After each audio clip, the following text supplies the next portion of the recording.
Praise to you, Lord Jesus Christ.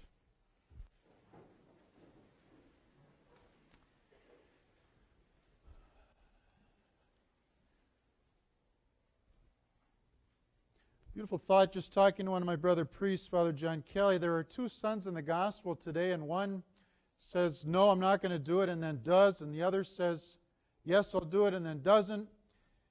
And Father John Kelly says, but there's a third son, and that's Jesus, who says yes and does it. I thought, wow, that's beautiful. There are many reasons that sometimes that we can hesitate to do God's will. Maybe in the gospel today, the son is just disobedient. I don't want to do it. I was talking to some parents this weekend, and they're lamenting their oldest son who grew up in the church every Sunday, prayed as a family, is now off in the West Coast living with a gal, and they're not married and not pursuing it. And they're like, we're praying for our son, and they're hoping that, I hope that he doesn't have to go the greatest pain to come back, because they know he's got to come back and something's got to jar him. So maybe it's just disobedience. Maybe it's the flavor or the taste of sin. Maybe it's fear. Maybe it's fear that makes us hesitate to do the Father's will. We have a seminarian here who was telling me a story about going to prom. And this isn't really a sin or not sin, but it's kind of a good illustration about facing fears. And his name's Stephen, and he's from the Cross Diocese, so you might be able to figure out over time. But I say it to kind of honor him. All right, so he's having a conversation with his dad, and I think he was supposed to be part of the prom court or something. I'm not sure, like he had to go or something. But he didn't want to go. I don't want to go. He says, Dad says, Stephen, you should go to prom. He says, well, Dad, I don't want to go. He says, why don't you want to go, Stephen? Well, he said, I don't have the money. His dad said, well, Stephen, I can give you the money. That shouldn't be your excuse. Stephen says, well, okay, Dad, I still don't want to go. He says, Stephen, why don't you want to go? He says, well, I don't have a vehicle.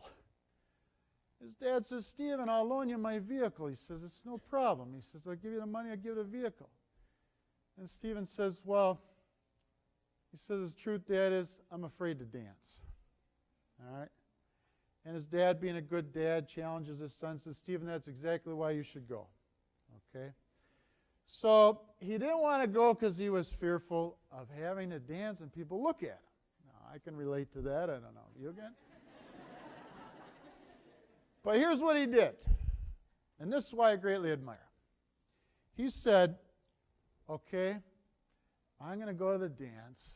I'm going to have to face my fears. By the way, he was the valedictorian of his class, and he used this illustration in his speech. He said sometimes essentially we have to face our fears and get out of our comfort zone. Well, he said, I said, okay, I'm going to have to get some training, and in order to do that, I'm going to the best dancer all time, Michael Jackson. Okay? That's what he decided. I'm going to Michael Jackson. He says, so I'm going to 5 minutes a day for 6 months. He watched Michael Jackson, and he learned how to,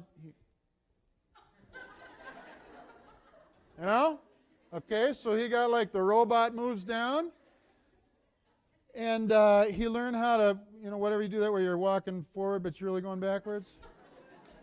What do you call it? Moonwalk. Yeah, moonwalk. Moonwalk. When the priests have weddings and there's a reception stuff, when the dance starts, we leave. So I don't know all the titles, but the moonwalk. Anyway, so he even did the moonwalk. And he's out there, and all of a sudden at this prom, all of these people are gathering around, and they're watching him dance. Now, he's sitting there in the middle of thinking, I was so fearful of this, and God helped me do this. He thought spiritually about it. God helped me do this, okay?